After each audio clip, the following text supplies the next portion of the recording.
Headlines స్క్రోలింగ్లో illegal betting యాప్స్లో నాకు పిలిచారని scrolling నడుస్తుంటుంది, headlines నడుస్తుంటుంది నాకు తెలుసు. కానీ ఫస్ట్ దాన్ని గేమింగ్ యాప్స్ క్లారిఫికేషన్ గురించి విజయ్ దేవరకొండని పిలిచారు అని ఫస్ట్ ఆ హెడ్లైన్ మీరు నా గురించి మార్చాలి. ఎందుకంటే బెట్టింగ్ యాప్స్ ఇన్వెస్టిగేషన్ తప్పకుండా నడుస్తుంది. కానీ మనని పిలిచింది వాళ్ళకు కూడా తెలియదు మన పేరు ఎందుకు వచ్చిందో. బట్ మన పేరు వచ్చినందుకు వాళ్ళు వెరిఫికేషన్ చేసుకొని వాళ్ళ డెలిజెన్స్ తీసుకోవాలి. మనం చేసింది గేమింగ్ యాప్స్కి ఎండోర్స్మెంట్.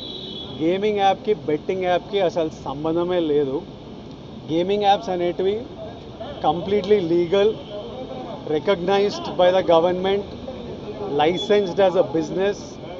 వాళ్ళకి జిఎస్టీలు, టీడీఎస్లు, కంపెనీలు, it's fully registered, recognized by Supreme Court and various state governments.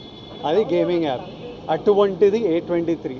ఇప్పుడు క్విక్గా డౌట్ ఉన్న వాళ్ళకి క్విక్గా మీరు గూగుల్లోకి వెళ్ళి టాప్ గేమింగ్ యాప్స్ అని కొడితే కొన్ని వస్తాయి. A23తో సహా My11 Circle, Dream11, MPL, జుపీ ఇట్లాంటివి కొన్ని వస్తాయి.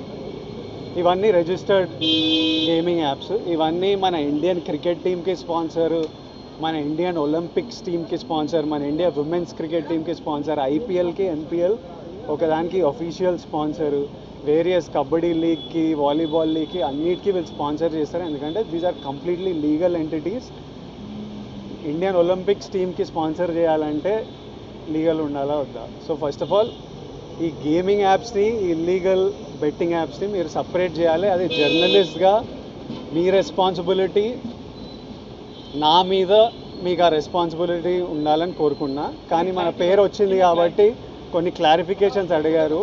ఆ clarification account details, transaction details ఏంటి, ఆ కంపెనీ, అవన్నీ పంపించేసినాము.